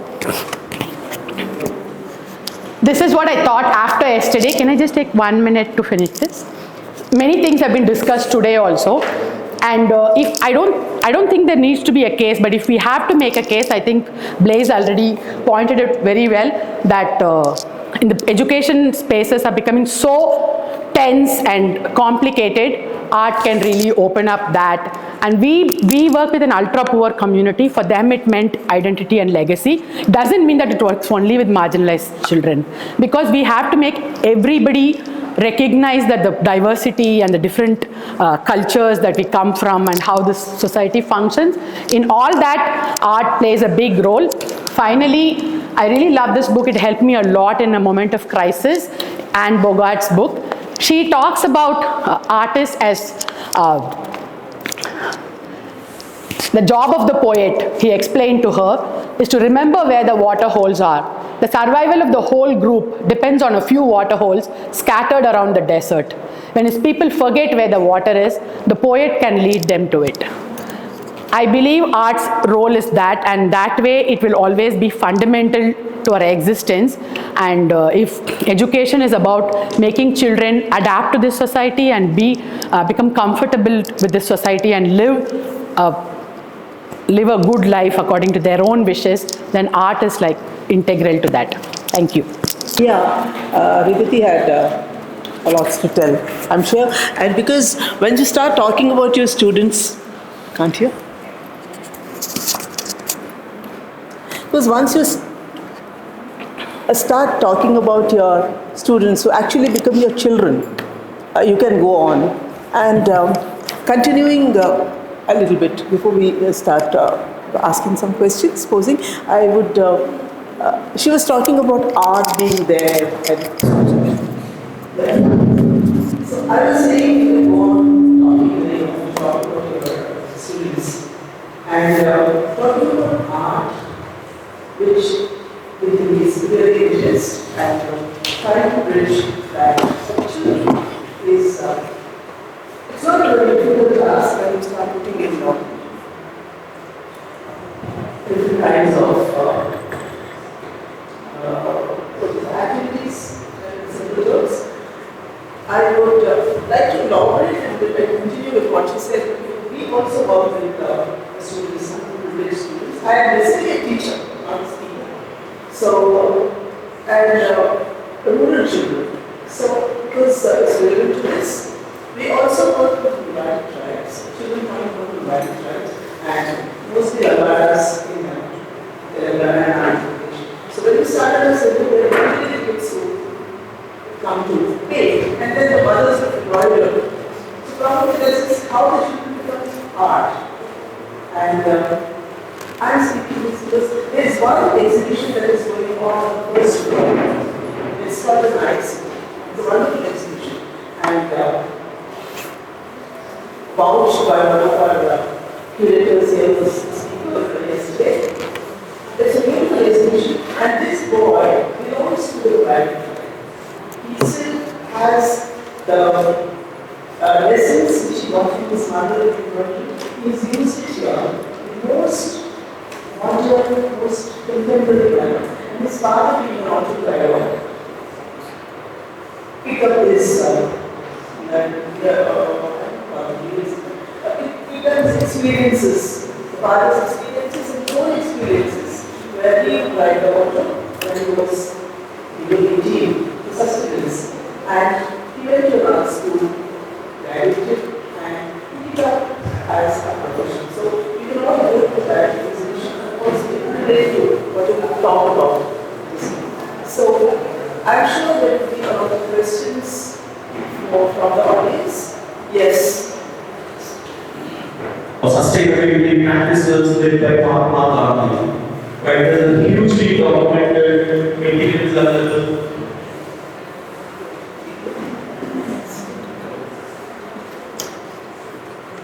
Hugely documented materials available, right? That is called Sarvodaya. I will give you an instance where Mahatma Gandhi established Sevagram Ashram. The people of Sevagram requested Mahatma Gandhi and why don't you settle here and start your operations? That kind of quotidian movement planning was happening. So Mahatma Gandhi led 3 sustainable rules to build a cottage. The first one is that they have to build the cottage within the cost of 100 rupees. And the next is what are the materials required to build a cottage. It should be around from 75 kilometers from the village. And the third, no Britishers should plan or start. How the villagers used to build their house. They have to build the same way. So if you met these 3 conditions, definitely I will make my home here in Seva. Right? Now my question is, the real estate market is penetrating deep inside the villages of India.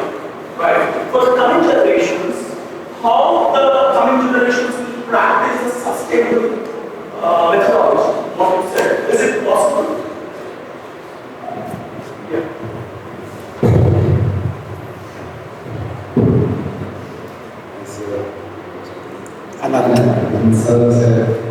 The urban is very conflict. Urban is always penetrating into rural markets also. So I'm actually not proposing a solution as such, but there is a possibility of finding solutions once on fund-based, and the community has to figure out that problem. So this was actually one experiment where the entire community came together without the intervention of an outside interest of, say, real estate or architects or designers, and the community came together and putting all the knowledge and resources available in them, around them, and created, and that sustained for certain time, and after a point, after 11 years, one of them, they demolished it, because they could not, probably they didn't feel the need to sustain it, but for 11 years they sustained it. And that's an experience for me, for us, for the entire community. And probably we are encountering a very, very forceful power against and in front of us every day. And I can only suggest, or I can be engaged in small efforts and many efforts, many efforts can actually probably find a solution. I have no access to it. Because I'm constantly facing such powerful lobby. Male workers outside of agriculture. That's a statistical definition of the urban. Now, in this definition, you have so many numbers, but absolutely no sense of what happens to the land. Right? When something becomes urban, farming becomes unviable, land turns into real estate. Now think about this. If you are looking at a piece of agricultural land, you're thinking about soil productivity, you're thinking about where is the water flowing, you're thinking about soil absorptive capacity, all of that. You're thinking about where are the commons, you're thinking of where can you hold the water, you're thinking of where you're going to withdraw if there is excess water in the stream. The moment you're shifted to the urban, you're going to think about service efficiency. Where am I going to draw the pipelines from? Where am I going to move my vehicles from? And so on. Which is the reason why if you look at a rural map, you will see that all boundaries of properties are wavy, zigzag in all kinds of directions. But you look at the property map of a city, you see grid. Right? Now here's the challenge. You take a wavy zigzag pattern on a piece of land and impose a grid on top of it, you're going to have all kinds of bits and pieces of land that don't fit into this grid. What do you do with that pieces that are left aside? They are all things that the government thinks it is government property. We have been trained into thinking of this as public property as opposed to private property, and we have completely forgotten the fact that the rural is so full of commons, it doesn't matter who owns it, but if there is a flood, that is where I'm going to recede to, even if it is owned by somebody. Right? Property ownership is not the issue, it's what people are using it for, how they are using it. Now those things in the city have now all turned into property, or in many cases they have not turned into anything, nobody knows what to do with them. The city is full of pieces of land like that, which is what I was saying in the beginning, that there's a horror story that I have to tell.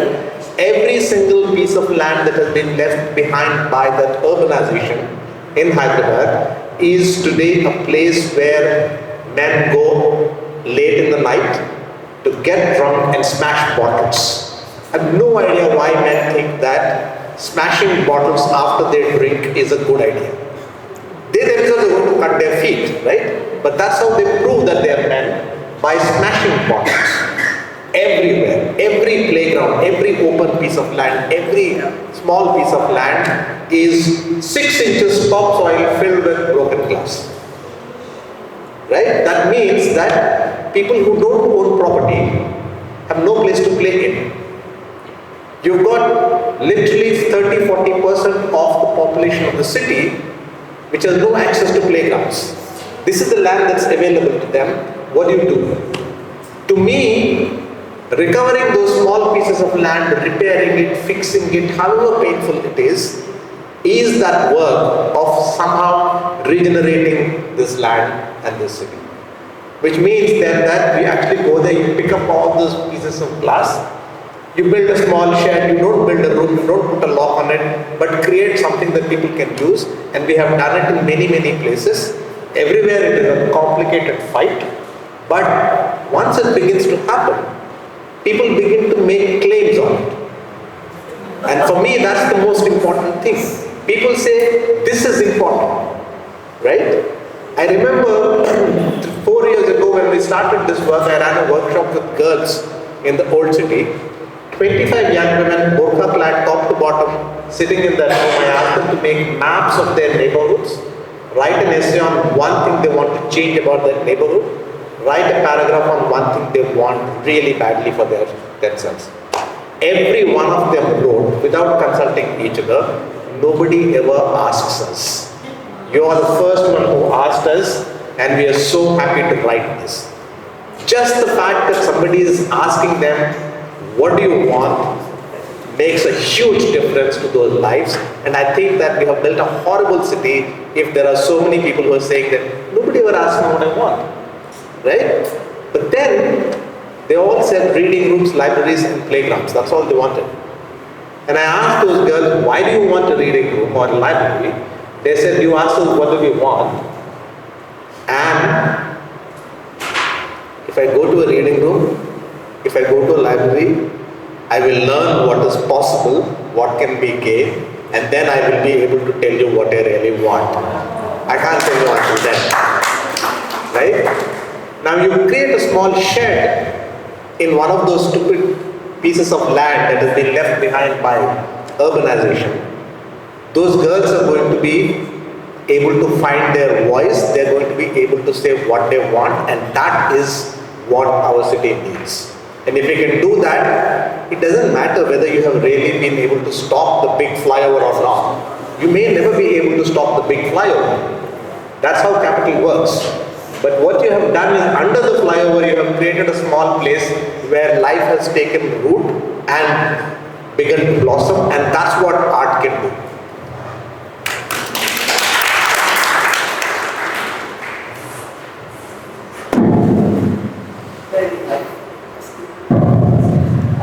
Hi, it was a fantastic 2 hours to listen to all of you.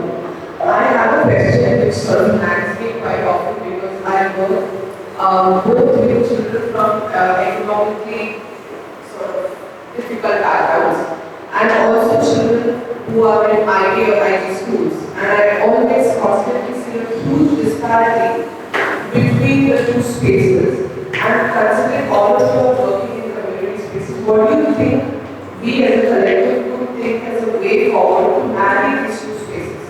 They don't need to necessarily mimic each other, but probably take away things from each other and exist and co-create and collaborate. What do you think are actionable things that we could do as individuals?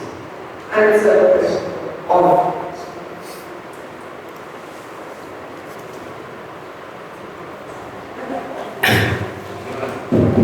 So, I also wonder about this, but I primarily, because I'm founder of marketing, so most of the time I work with children who are considered the margins. But I think art, that's what I also did a theatre project with the Chennai-based children about caste, and we marked spatially how caste operates and stuff. And very interestingly, the children came up with they were like scaffolding, and some discussions happened which were really complicated. But at the end, they all had to make something, like what they think can be like make this better, or change, or retain, whatever.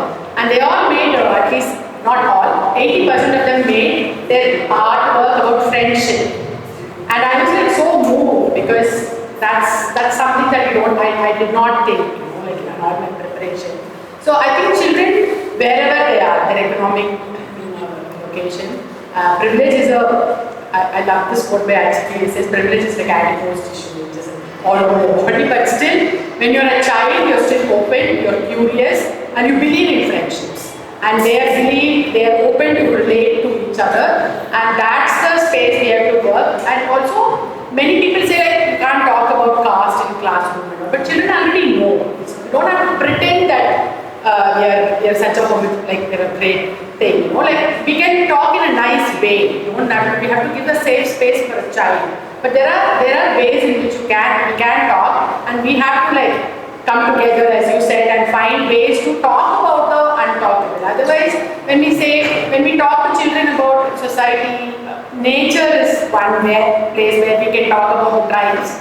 about the role of the bromance. Like we have to really find creative ways, but I do think children all over across the spectrum are open to friendships and they still retain curiosity. Yeah, I totally agree with the fact that children have this type of curiosity. And again, with me, I don't know how much I can answer your question, but because I mostly work in the rural context, but whenever I work with the urban children who really come from a very privileged class, I've made, some kind of exposure visits, taking them to spaces where they can live off-grid or have an exposure to what a rural life is and interact with children. But it also has to be done in a very sensitive manner because I remember, there can be sometimes bad experiences. Like I think long back I remember this was not part of my program, but somebody else had taken children from very elite school to a tribal area where these kids just gave the tribal kids some money and made them perform dance for them, more like an entertainment. So it has to be done in a very, very sensitive manner, this kind of bringing them together.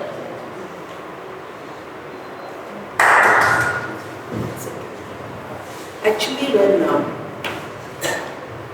your presentation was on, I wanted to ask you, what are the schools you deal with? You said that you were most of the rural schools. So I have understood here that most of the analysts, ladies and gentlemen, deal with other children.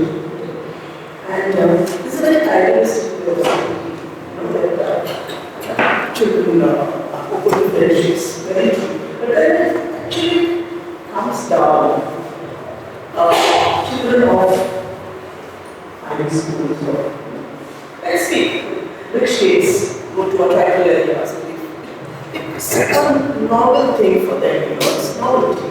But it should not be like that actually. It should not be. So I also had a question here. That what can the role of parents be this? Bridge this gap. This cannot be an instance.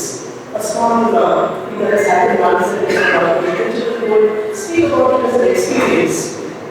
So what will be the role of parents in this? Because all said and done, creative practices are not really taken very seriously among parents. It's in the superficial or it's first. But when it really comes down to getting into the practice, there is a lot of hesitation. So what could we change the curriculum with the help of parents? Could it be possible?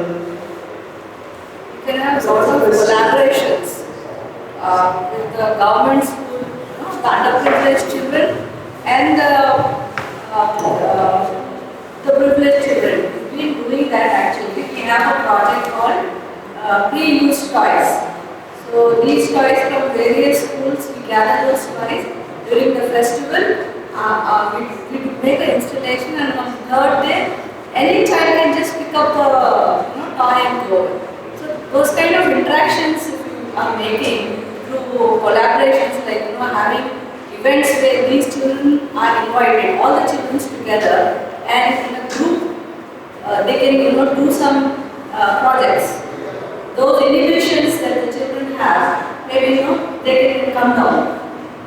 We've been actually realizing that all those things. Yeah, one more thing I would like to add here was long time ago, like I'm talking about 25 plus years ago, being a journalist, I had to travel something to the Hospitals. Hospitals is the Jewish movie school. So we stayed there, and I was going to go right up to college.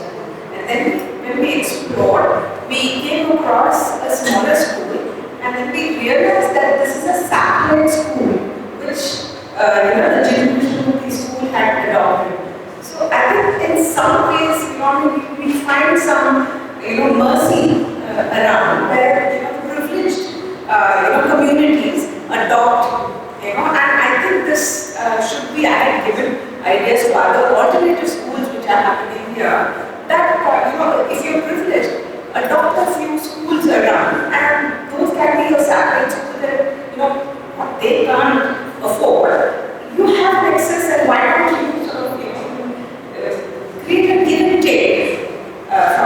places. I just want to add one thing. I think I understood Samyukta's question as how do all children have to explore their self. It's not like those children should come and see our children. We never undergo that process. They are not an exhibit. And people can't come and watch tribals and know about tribals. That's wrong, very wrong. They have to think about their lives. Where did they come from?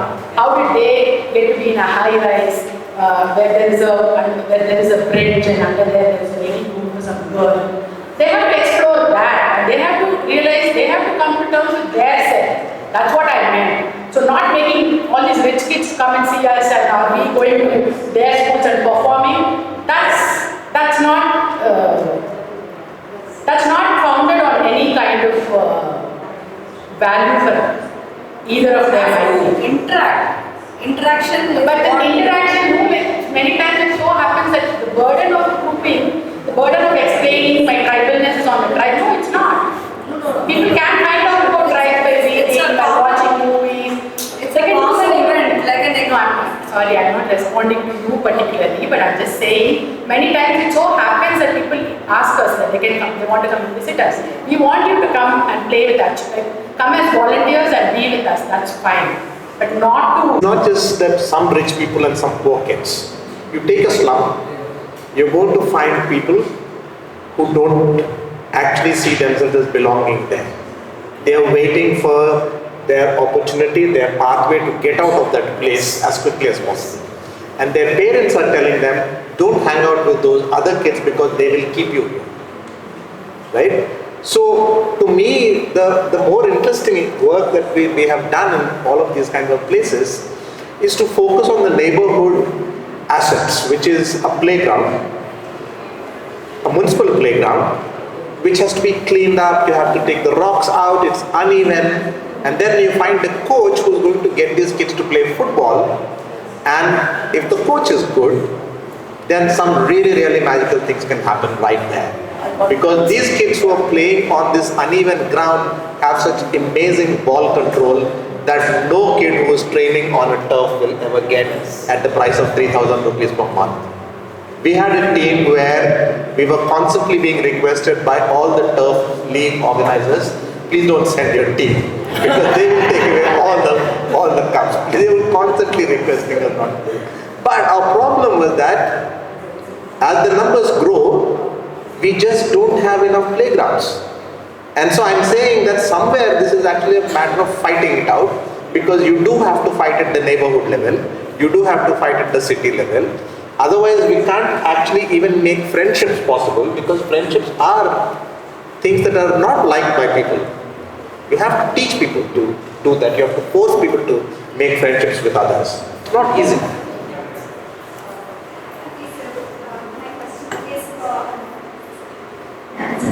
My question is for you.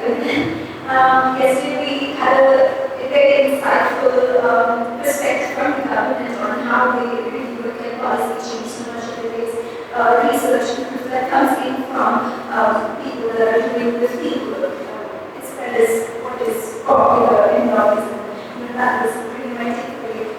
I feel compared to the rest of us, you're doing research, you're doing field work, it's a lot more academic than what a lot of the rest of us are doing. Have you interacted with the government on your projects, and what is that process of really being able to say, hey, we know this, and this is what our city needs, and this space needs, and what is going to be effective in terms of having that communication and collaboration and interaction?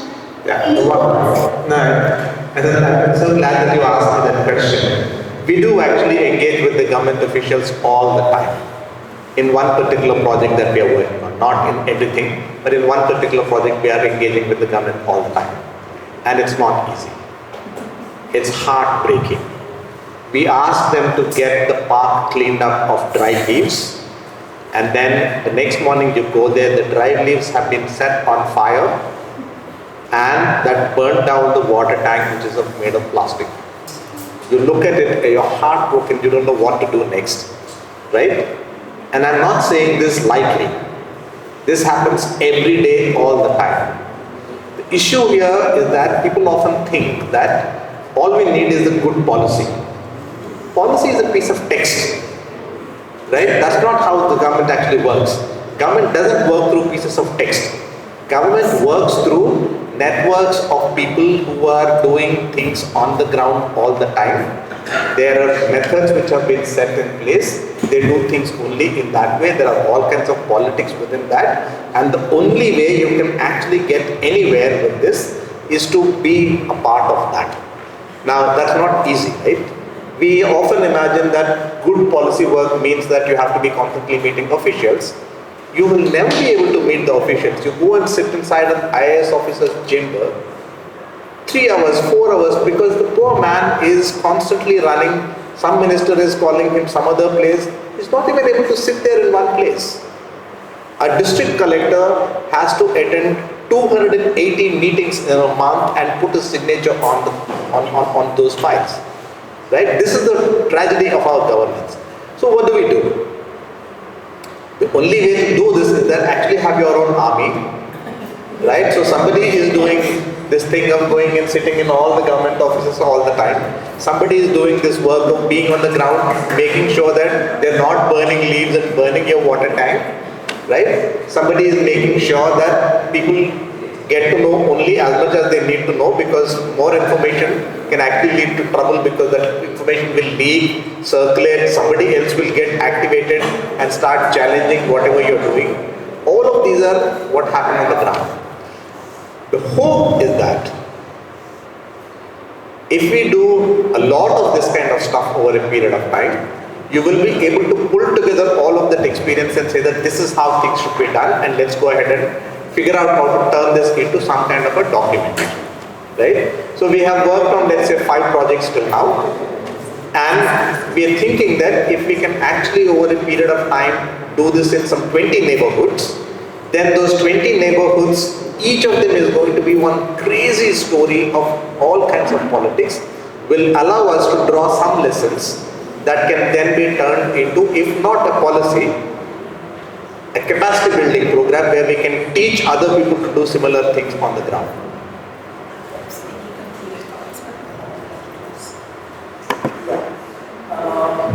With this we come to an end of our discussion. It was a wonderful, engaging session. I'm sure everyone enjoyed it. And I thank all the participants here.